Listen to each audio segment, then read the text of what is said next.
संकटों में धैर्य दे दे, परेशानियों में। हमारे बीच में मांडर से हमारे शिल्पी तिर्की आ गए हैं। हम लोग सब खड़े हो जाएंगे और उनका स्वागत करेंगे।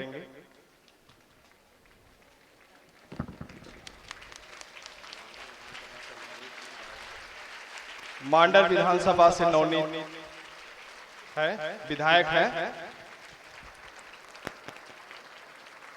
हम लोग ताली बजाते रहे। उनको इस छेछाड़ी घाटी में हार्दिक स्वागत है।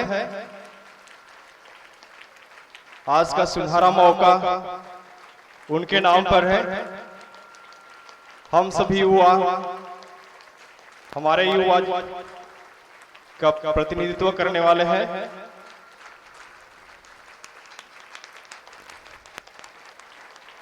और जोरदार तालियों के द्वारा इन्हें स्वागत करें। और मैं आग्रह करता हूं, बुके दे करके बिशप स्वामी इन्हें सम्मानित करेंगे। मैं आग्रह करता हूं यहां स्टेज पर आ जाएंगे। हम जोरदार तालियों के द्वारा उन्हें स्वागत करें।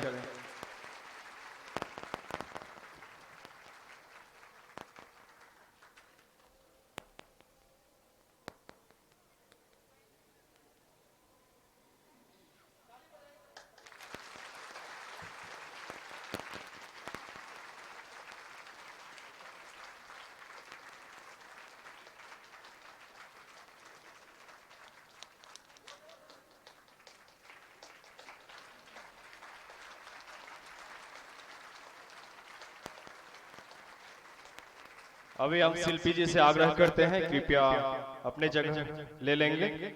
अब मैं मांडर की माननीय एमएलए मिसेस शिल्पी तिर्की जी को meaning of my being a Catholic in politics अर्थात राजनीति में मेरे कैथोलिक होने का अर्थ बताकर हम सभी का मार्गदर्शन करने के लिए मंच पर आने के लिए आग्रह करती हूँ। मंच पर आकर हमें दिशा निर्देशित करें।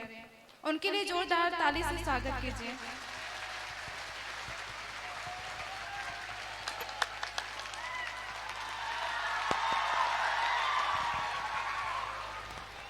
बहुत बहुत धन्यवाद।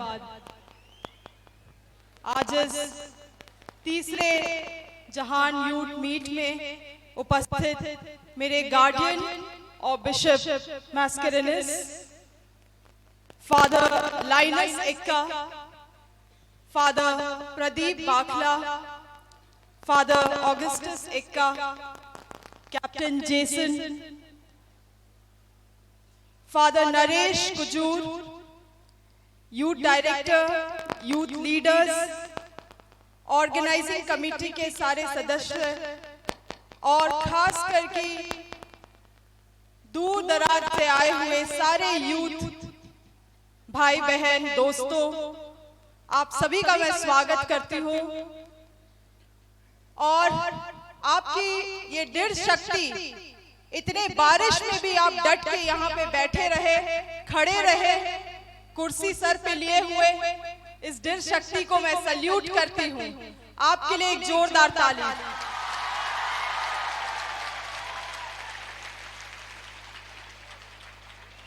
राजनीति में आने से पहले, राजनीति में मैं बहुत नई हूँ, लगभग मुझे 4 महीने हो रहा होगा।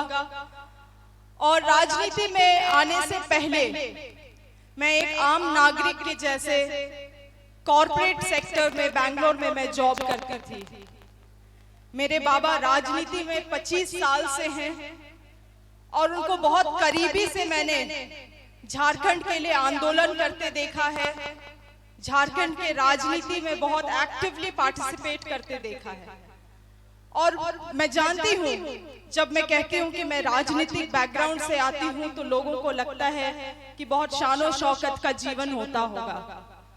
शायद किन्हीं के लिए होता भी होगा, मगर हमारे परिवार के लिए ऐसा था नहीं, क्योंकि मेरे बाबा जो थे वो बहुत ही गरीब परिवार से आते थे। हमारे दादा दादी किसान हुआ करते थे और बहुत मेहनत से पढ़ाई करके बाबा जो शिक्षा ग्रहण किए, उसके बाद बैंक में उन्होंने नौकरी लिया। बैंक में नौकरी जब उन्होंने लिया, मगर फिर भी हमारा ऐसे कोई पुश्तौनी रईसी तो था नहीं, तो उसमें उनको राजनीति में भी बहुत इच्छा था। राजनीति फाइनेंशियली काफी चैलेंजिंग, काफी चुनौतीपूर्ण करियर होता है।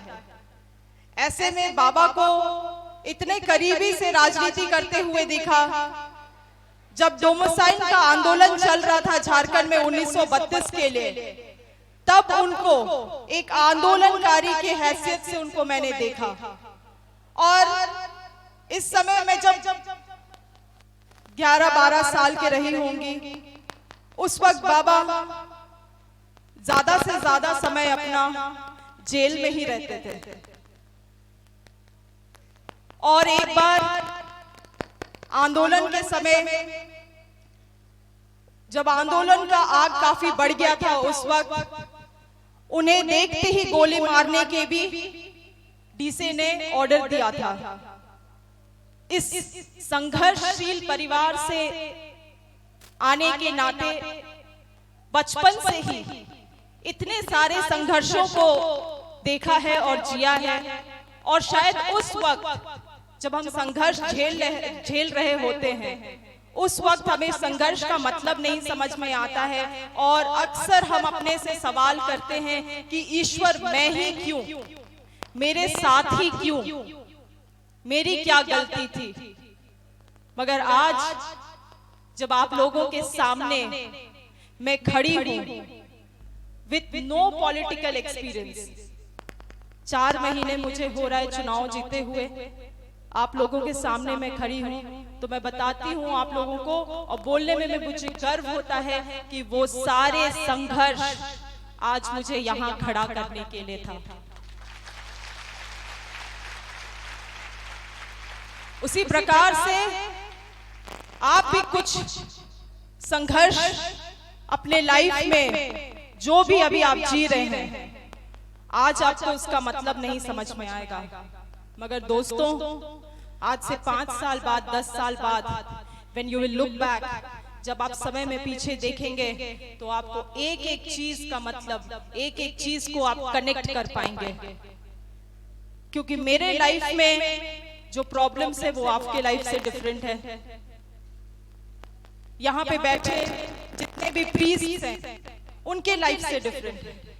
मगर हर एक का जो जंग होता है वो अलग इसीलिए होता है क्योंकि हर एक की जीवन में जो उसको पाना होता है, जो उसका अचीवमेंट होता है, वो भी अलग होता है।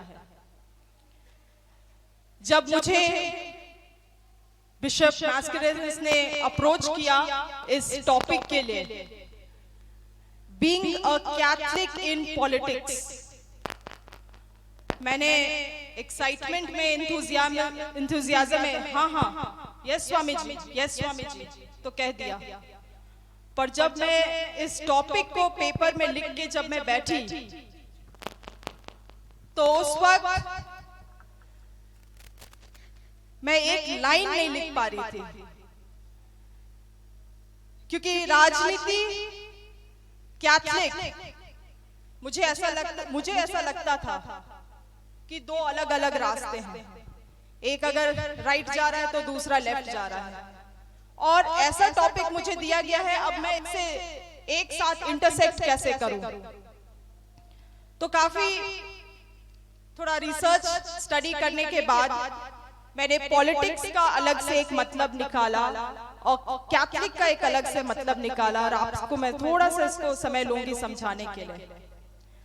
पॉलिटिक्स, राजनीति, राज मतलब हम सभी जानते हैं गवर्नमेंट, शासन।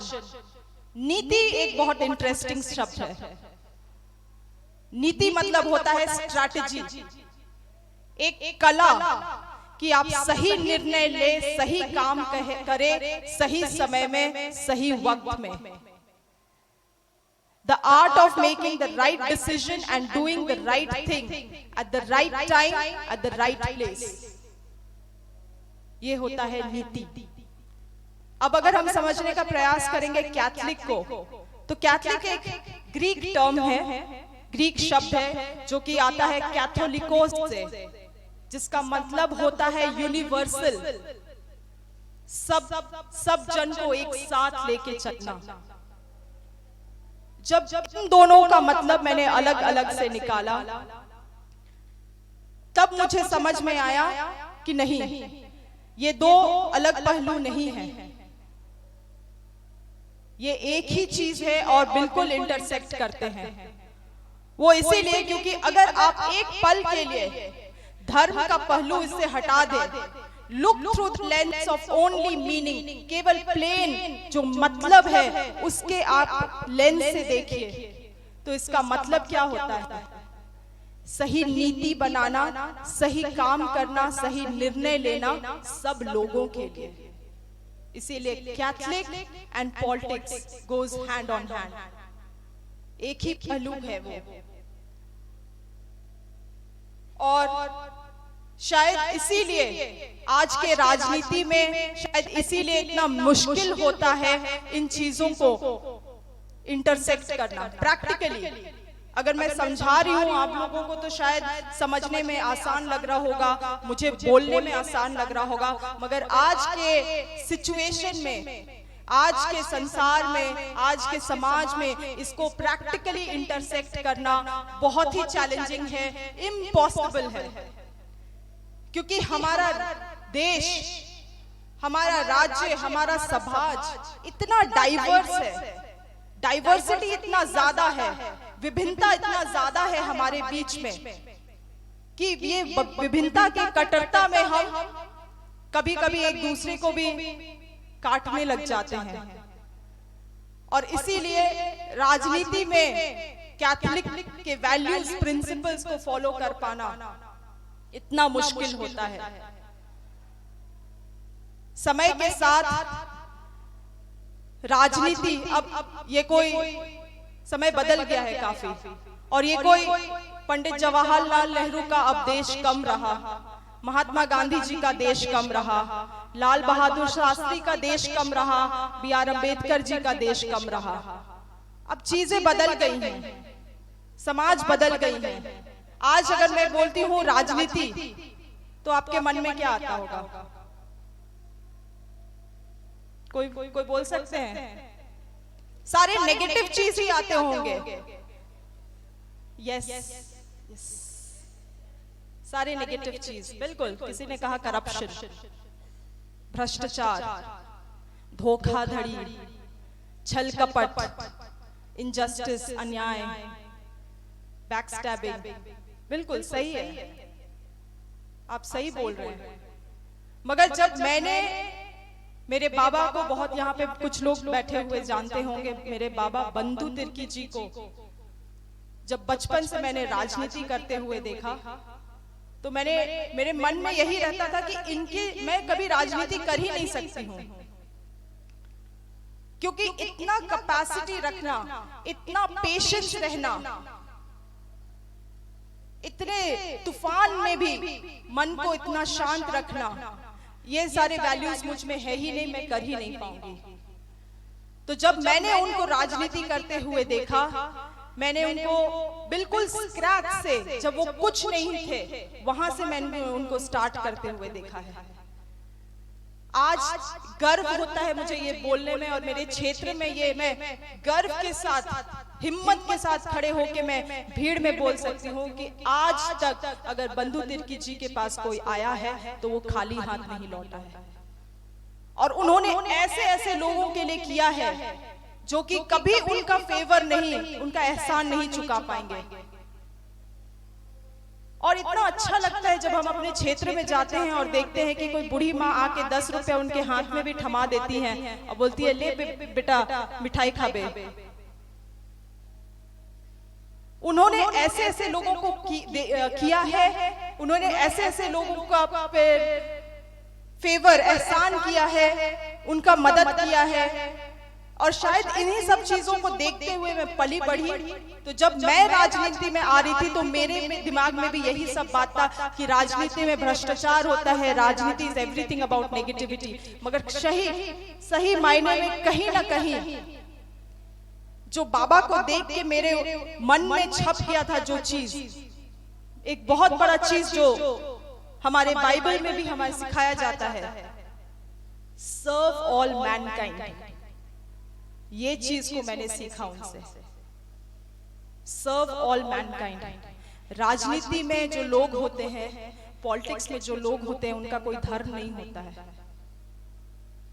हमारे लिए अगर सबसे कुछ बड़ा होता है तो वो मानवता होता है, मैनकाइंडनेस होता है, और हमको उसी में हमें अपने सेवा को देना है।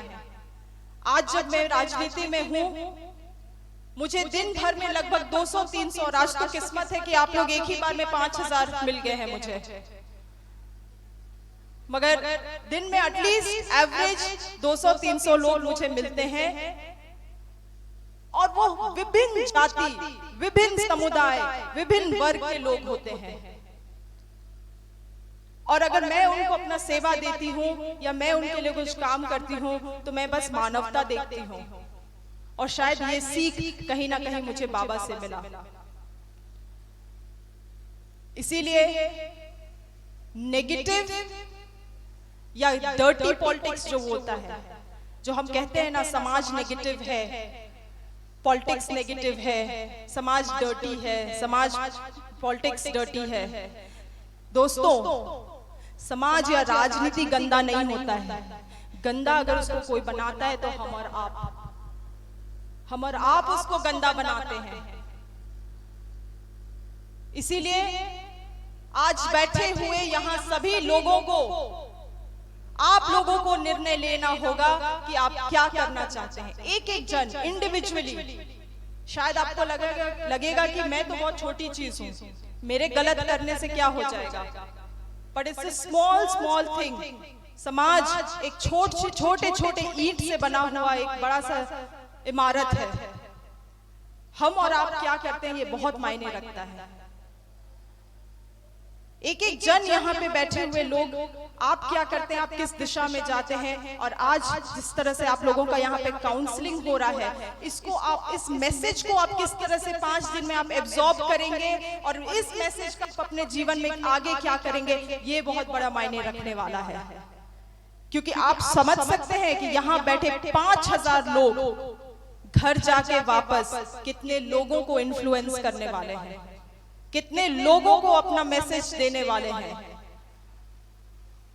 और हम और आप, जिस तरह से फादर चेतक ने भी कहा कि हम और आप इस समाज के आज भी है और कल भी रहेंगे। We are the today and we are the tomorrow. और उनका ये सोच मुझे इतना बढ़िया लगा, क्योंकि अगर हम लोग आज नहीं हैं, if you don't make it till today, you will never make it till tomorrow. अगर आज आप नहीं बना, आज का नहीं बना सकते, तो आप कल कैसे बना पाएंगे।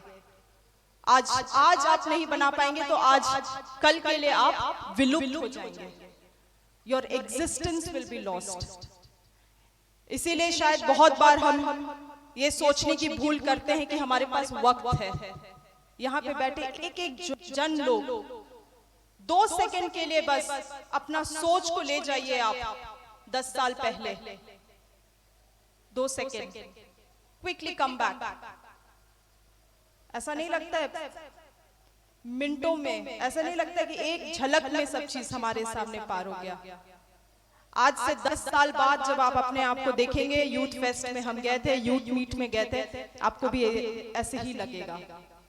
इसीलिए आज आप यहाँ क्या सीख के जाते हैं, उसको कैसे अप्लाई करते हैं, कैसे लोगों को इन्फ्लुएंस करते हैं उस मैसेज से, ये आप पे निर्भर करता है।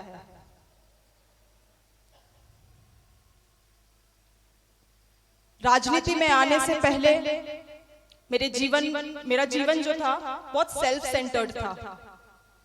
मैं अपने ही बारे में ज्यादा सोचती थी, ज्यादा से ज्यादा अपने परिवार के बारे में, इर्द गिर्द में सोचती थी। और आज ज्यादा से ज्यादा लोग, हम लोग वैसे ही व्यतीत करते हैं। यहाँ पे बैठे मुझे लगता है 90% लोग ऐसे होंगे जिन्हें बिल्कुल अपने लिए बहुत मतलब होगा, अपने परिवार के लिए बहुत केयर होगा, मगर उसके बाद हम हट के नहीं सोचते हैं। That is the limit. Honestly speaking, hand to the heart, कितने लोग समाज के बारे में सोचते हैं? हाथ उठाइए। नहीं सोचते तो प्लीज मत उठाइए, ऐसा कुछ नहीं है। कितने लोग समाज के बारे में सोचते हैं? Few hands. I appreciate the honesty. I appreciate the honesty. जिन्होंने हाथ नीचे कर रखा है, I appreciate your honesty. एक मुट्ठी भर लोग होंगे जो समाज के बारे में सही में सोचते हैं। और मैं भी वैसे ही थी, परिस्थिति हुआ, राजनीति में आना पड़ा। अब मुझे एक मिनट ना अपने बारे में सोचने के लिए फुर्सत मिलता है, परिवार तो दूर की बात है। मगर इसमें एक बात है, पॉलिटिक्स, राजनीति is the most powerful platform to bring changes in people's life. ये सबसे बड़ा प्लेटफॉर्म होता है, सबसे ताकतवर प्लेटफॉर्म होता है समाज को बदलने का। इसीलिए हमें जो नजरिया से हम राजनीति को अब देखते हैं उसे बदलना होगा। और आप जैसे लोग जिन्होंने हाथ उठाया है, एटलीस्ट देम, आप लोगों को भी राजनीति में अब आने की सोचना पड़ेगा, क्योंकि आप लोग जैसे पढ़े लिखे यूथ का, हमारे जैसे लोगों को अब राजनीति का जरूरत है। और समाज के बारे में जो नहीं सोचते, जिन्होंने हाथ नीचे करके रखा था, उनको बोलना चाहूंगी कि जो नहीं सोचते हैं, जरूरी नहीं है कि आप पूरे समाज के बारे में सोचें, मगर आपके घर के इर्द गिर्द में आपके स्कूल के जितने प्योर फ्रेंड्स हैं, आप उनके बारे में भी सोचें। बहुत जरूरी है। इसे कहते हैं अपलिफ्टमेंट, सभी को साथ लेके चलना, विच इज एग्जैक्टली जो कैथलिक का मतलब होता है, अर्थ होता है, यूनिवर्सल इंक्लूसिवनेस, सभी को साथ लेके चलना। अगर आज हम और आप बस अपने बारे में और परिवार के बारे में सोच रहे हैं, तो हम सही मायने में कैथलिक का वैल्यूज और प्रिंसिपल्स को नहीं जी रहे हैं। और जिस दिन आप अपने घर के बाहर दूसरे लोगों के लिए भी सोचना आप शुरू करेंगे, उस दिन आप राजनीति का आप भी एक हिस्सा बन जाएंगे। इसीलिए बैठे यहाँ पे सभी लोगों से निवेदन करती हूँ कि अपने से कम 10 लोगों को, 15 लोगों को इन्फ्लुएंस करने का आप कैपेसिटी रखते हैं, तो उसको अप्लाई करिए। हमारा समाज इतना बदल रहा है। मेरे बाबा हमेशा एक बात को कहते हैं कि तुम लोग बस मिल वाला आटा खाते हो, इससे कुछ नहीं होगा। हम लोग के समय में ढेकी कूटा खाना खाते थे। सही बात है, जमाना इतना बदल गया है। अभी तक मेरे बाबा ठीक से फोन इस्तेमाल नहीं कर पाते हैं। मैं मजाक में उड़ाती हूँ उनका बहुत। आप लोगों के साथ भी होता होगा ऐसे, माँ बाबा फोन इस्तेमाल नहीं कर पाते होंगे। जमाना बहुत बदल रहा है। कभी किसी ने सोचा था, अभी हाल फिलहाल में आप समाचार में देखते होंगे 5G आ गया है, 4G अब जा रहा है, 5G आ रहा है, बुलेट ट्रेन आ रहे हैं, समुद्र के अंदर अंदर आपका ट्रैवल कन्वेंस बन रहा है। इतना कुछ बदल रहा है, इतना जल्दी बदल रहा है चीजें हमारे सामने बदल रही हैं, तो साथ ही साथ अच्छे भी बदलावट है, बदलावट नेगेटिव भी है। नेगेटिव बदलावट क्या है? हमारे समाज में इतना ज्यादा जाति विवाद, सांप्रदायिक हिंसा, कम्युनल वायलेंस, जाति के नाम पे हमें तोड़ा जो जा रहा है, माइनॉरिटीज पे जो इतना आए दिन अत्याचार हो रहा है, ये सब चीज बदलावट है। और शायद आपको लगता होगा कि ये इतना यूनिवर्सल बदलावट है, इतना बिग लेवल में बदलावट है, मैं क्या कर सकता हूं, मैं क्या कर सकती हूँ। आप अपने घर के बाहर देखिए, आपके बाजू वाले में किसी पड़ोसी से ही इतना गलत हो रहा होगा, आपके पड़ोस में ही कोई रहता होगा जिसके साथ गलत हो रहा होगा। आप लोगों को जरूरत है एक एक जन को, again living by the Catholic values, universal value, सभी का मदद करना, सभी के लिए हाथ बढ़ाना। क्योंकि जब, और ये बहुत ही सच बात है, आप लोगों को पता है यहाँ पे कितने लोग यहाँ पे ट्राइबल लोग हैं, हाथ उठाएंगे, कितने लोग यहाँ पे आदिवासी हैं? वाओ! आप लोगों को पता है झारखंड में सबसे बड़ा थ्रेट क्या है, सबसे बड़ी चुनौती क्या है हमारे राज्य की? जो आदिवासियों का जनसंख्या है वो इतनी तेजी से नीचे गिर रहा है कि हम और आप एक दिन आने वाले सालों में हम झारखंड को ट्राइबल स्टेट के नाम से भी नहीं जान पाएंगे। ये सबसे बड़ा राज्य को खतरा है। आज ये जनसंख्या आदिवासियों का गिर के 27% हो गया है, और आने वाले दिनों में ये 27 20 हो जाएगा, 20 15 हो जाएगा, और 15 10 हो जाएगा, अगर आज हम और आप कुछ किए तो। क्योंकि अब हमारे माँ बाप या हमारे जो बुजुर्ग हैं वो इस कैपेसिटी में नहीं है कि इस जंग को और आगे लड़ सके। हमें अपना सेना तैयार करना होगा। जो इस बात को समझ रहे हैं गंभीरता से, वो जान रहे होंगे कि मैं क्या कहना चाह रही हूँ, या मैं क्या समझाने के आप लोगों को प्रयास कर रही हूँ यहाँ पे। If you and I don't wake up today, will be non-existent very soon. इसीलिए मैं चाहती हूँ, और आप सोच रहे होंगे कि फिर इसको बदला कैसे जा सकता है। मैं आप लोगों को एक संदेश देना चाहती हूँ आज, कि इस तरह का यूथ मीट्स, कॉन्फ्रेंसेस, कन्वेंशन बहुत कम ही लोगों को नसीब हो पाता है। और आप अगर आज इस छत के नीचे हैं तो आप उन गिने चुने में से हैं जिनको ये लाभ मिल रहा है। So make the most of it. आप आज यहां से कुछ सीख के जाएं और अपने लाइफ को सीरियसली लें। आने वाले सालों में आप अपना करियर प्लानिंग करें। 5 साल के बाद आप कहां रहना चाहते हैं, 10 साल के बाद आप कहां रहना चाहते हैं, आप क्या करना चाहते हैं। जरूरत है हम सभी को, क्योंकि मैं चाहूंगी कि अगर यहाँ पे आज 5000 लोग बैठे हैं, इनमें से अगर 2000 3000 लोग भी बीडीओ, सीओ, डीसी, आईएएस, इन सभी administrative, powerful administrative role, politics में अगर आप आ जाएंगे तो बस हम और आप ही होंगे फिर जो समाज को सही दिशा में लेके जाएंगे। और आप लोगों में है वो बात। ऐसे कन्वेंशंस में बहुत कम बच्चे आते हैं आजकल, और वो मैं इसीलिए बोल रही हूँ क्योंकि आजकल हमारा यूथ है ज्यादातर, sorry to speak in this platform, मगर ज्यादातर ड्रग्स, ड्रिंक्स एंड अनवांटेड चीजों में जा रहे हैं।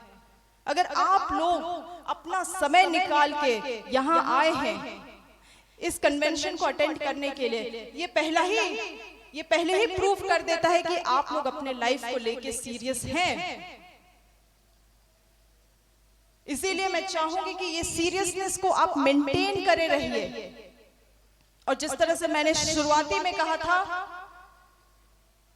कि समय, ये सोचना कि हमारे पास समय है, यही हमारी सबसे बड़ी भूल है। क्योंकि दोस्तों हमारे पास समय नहीं है। We don't have the luxury of time. एक एक दिन, एक एक मिनट आप किस तरह से व्यतीत करेंगे, किन कामों में उनको लगाएंगे, is going to decide your future. आपका करियर, आपका आने वाला कल, इन सभी चीजों पे निर्भर रहेगा। तो अभी आप जो करते हैं, स्पेशली यहाँ पे एवरेज बैठे हुए लोग, मुझे लगता है 18-20 इयर्स के एज रेंज में होंगे शायद ज्यादातर लोग। 18 to 20, 18 to 30 years। बहुत लोग शायद अभी तक अपना जॉब भी शुरू कर दिए होंगे या कुछ प्रिपरेशन कर रहे होंगे। आज आप क्या करेंगे, आज किस चीज में आप इन्वेस्ट करेंगे, ये आपको आने वाला 5 साल में, 10 साल में आप इसको देख पाएंगे। इसीलिए यहाँ पे आज जितने लोग भी आए हैं, आने वाले दिनों में इन कन्वेंशंस का, इन कॉन्फ्रेंसेस का आप ज्यादा से ज्यादा लाभ उठाए, ज्यादा से ज्यादा सीखिए जाए। और मैं चाहूंगी and Swami ji for you, next time 5,000 should become 8,000. We have all the support, we will support। और ज्यादा लोग आए, 5,000 should become 8,000, and हमारे तरफ से जो भी सपोर्ट बन पाएगा, we'll make the support, ताकि हमारे और भी लोग और ज्यादा से ज्यादा यूथ इन सभी चीजों से जुड़ पाए और हम सब कुछ ना कुछ सीख के वापस घर लौट पाए। बहुत बहुत धन्यवाद।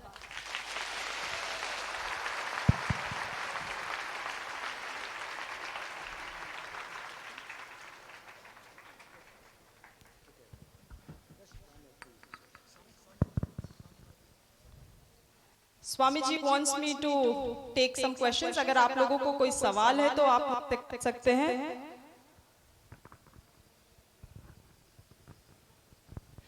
मैम, आपका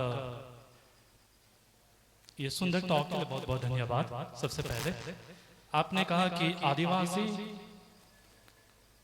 अस्तित्व खतरे में है, और मेरे विचार से एक कारण जो है जिसके आप उसको ऊपर अगर आप थोड़ा सा प्रकाश डालें तो अच्छा रहेगा, इंटरकास्ट मैरिजेस। क्योंकि इंटरकास्ट मैरिजेस के द्वारा आज हम देखते हैं हमारा धर्म एक प्रकार से खतरे में है, राजनीतिक, आर्थिक सभी प्रकार से हम देखते हैं कि हम खतरे में गिरते जा रहे हैं। इसके ऊपर थोड़ा सा कुछ बोलें तो अच्छा रहेगा। Intercaste Naresh. Father Naresh, thank you father Naresh, आपका सवाल बहुत सही है, क्योंकि शायद स्पीच में विद द फ्लो मैंने इस बात को मेंशन करना भूल गया। तो 27% जो मैंने बताया, जो हमारा डेमोग्राफिक जिस तरह से धीरे धीरे डिक्लाइन कर रहा है और 27% है अभी हमारा आदिवासी जनसंख्या झारखंड में, इसका बहुत बड़ा कारण है इंटरकास्ट मैरिजेस। और इसीलिए शायद इंडिविजुअली आप लोगों को ये मालूम नहीं होगा, मगर कहीं ना कहीं आप भी इस कॉन्स्पिरेसी का शायद कहीं ना कहीं आप हिस्सा बन सकते हैं। इसीलिए यहाँ पे बैठे हुए खास करके मेरी बहनों से निवेदन होगा, I am not against love. मैं क्लियर कर दूं, मैं प्यार के अगेंस्ट नहीं हूं, बट इंटर मैरिजेस एक बहुत बड़ा कंट्रोवर्सी है हमारे झारखंड राज्य में। और अगर आज हमारा जनसंख्या गिरते जा रहा है तो वो बहुत ही बड़ा इंटरकास्ट मैरिज का बहुत बड़ा रोल है इसमें। इसीलिए आप लोगों में, हमारे में ये बहुत बड़ा भार आता है। इसीलिए मैंने कहा कि आज आप यहाँ पे जो सीख के जाएंगे, आप 5 लोगों और को आप इन्फ्लुएंस करेंगे, आप 10 लोगों को इन्फ्लुएंस करेंगे। और जो चीज भी आपको आज इस प्लेटफॉर्म से शेयर किया जा रहा है, it is all out of experience, it is all out of data. इसीलिए अलर्ट हो जाए और अपने जीवन के लिए, अपने समाज के लिए आप सही निर्णय लीजिए। Father Naresh, I hope I answer your question. Thank you Shilpi. प्यार के अगेंस्ट नहीं है, लेकिन किससे प्यार करते हैं थोड़ा सा सोच लेना।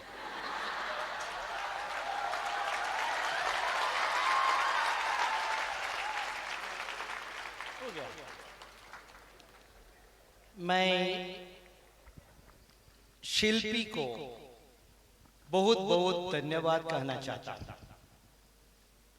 जब मैंने निर्णय किया शिल्पी को यहाँ बुलाने को, आप लोगों से बात करने को, कई लोगों ने मुझसे पूछा शिल्पी को क्यों बुलाते। अभी मैं बताता हूं क्यों बुलाया। पहली बात है, ये हमारी बेटी है, पूरी चर्च की बेटी है। लोरेटो कॉन्वेंट में पढ़ाई कर दी, सेंट जेवियर सेक्रेड हार्ट में पढ़ाई कर दी, सेक्रेड हार्ट में पढ़ाई कर दी, सेंट जेवियर्स में अपनी कॉलेज कर दी, यहाँ क्राइस्ट यूनिवर्सिटी में अपना ग्रेजुएशन कर लिया, और मुंबई सेंट जेवियर्स में जो सबसे बड़ा भारत का सबसे अच्छा इंस्टीट्यूशन है, वहां अपना मैनेजमेंट कर दिया है। और यदि मुझे कोई पॉलिटिशियन चाहिए था, पॉलिटिशियन अभी भी नहीं है, थोड़ा सा और पॉलिटिशियन बनना चाहिए, लेकिन किसी को बुलाना था तो मेरे मन में, मेरे सोच में सिर्फ शिल्पी आ गया।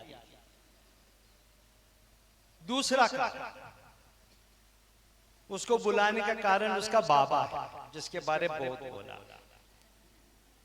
मैं उसको रात के 2 बजे 3 बजे भी बुलाता हूं, कुछ चाहिए तो वो अलर्ट होके कलीसिया के लिए, हमारे कैथोलिक चर्च के लिए, हमारे आदिवासी भाइयों बहनों के लिए सरना हो जाइए, कैथलिक हो जाइए, मैं किसी के लिए उससे मदद मांग लूं, वो तुरंत हो जाता है।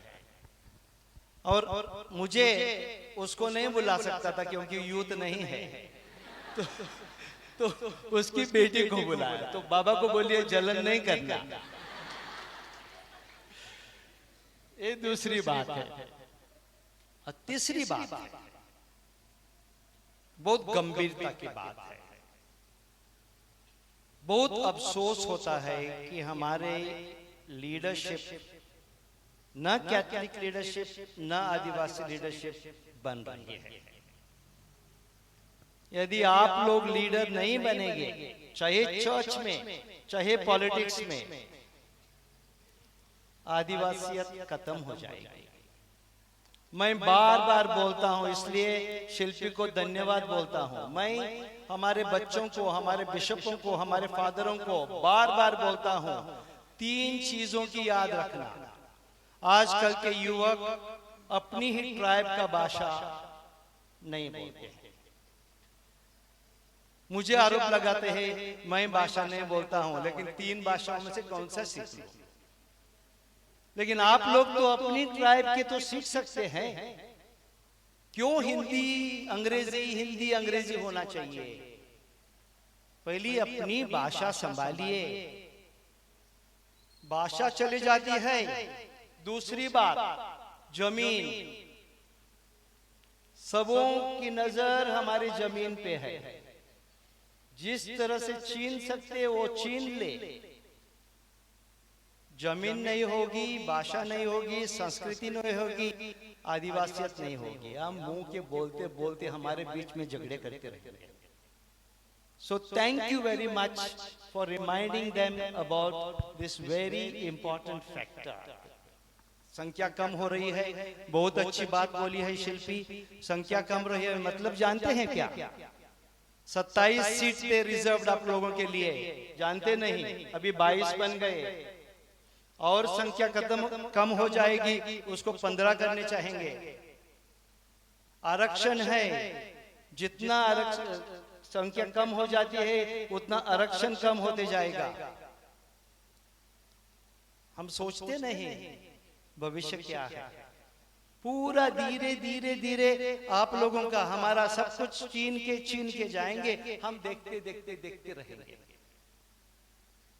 इसलिए thank you for reminding them about this important factor. And the last आखिरी चीज मैं जो बोलना चाहता हूं, शिल्पी के लिए प्रार्थना करना। राजनीति जैसी वो ही बोल चुकी है, भेड़ों की है। जितना खाओ खाओ खाओ, इनको भी खा लेंगे। हम उसके लिए प्रार्थना करेंगे कि अपने हिम्मत के साथ, अपने साहस के साथ हमारे जो प्रभु यीशु क्रिस्त ने सिखाया है वो तक आगे लेके वो आगे बढ़ते। बहुत बहुत धन्यवाद। Thank you very much Shilpi. God bless you and may you continue to be in politics till you are 90 years old.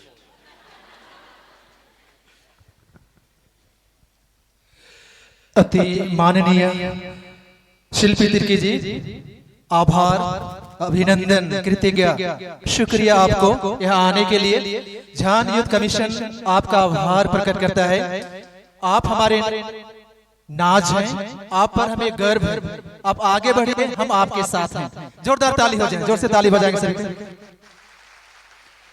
और इसी के साथ में झान यूथ कमीशन की ओर से हम उसे सम्मानित करना चाहेंगे, मेमेंटो देकर और शॉल उठाकर और साथ में जीवन रूपी ये पौधा देकर के। इसलिए मैं हमारे विश्व स्वामी से आग्रह करता हूं कि हमारे माननीय शिल्पी तिर्की को मेमेंटो शॉल और ये जीवन रूपी पौधा देकर सम्मानित करेंगे जीवन में आगे बढ़ने के लिए। जब सम्मानित करते हैं हम ताली भी देते रहेंगे। ताली बजती रहनी चाहिए, बजती रहनी चाहिए और बजती ही रहनी चाहिए। जोरदार ताली बजती रहनी चाहिए।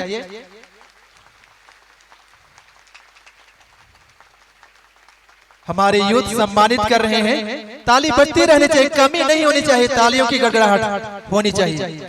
जीवन रूपी ये वृक्ष, ये पौधा हमेशा हरा भरा जीवन में हो आपका, और हमें भी आप हरा भरा रखें। Thank you, thank you, thank you, thank you. God bless you.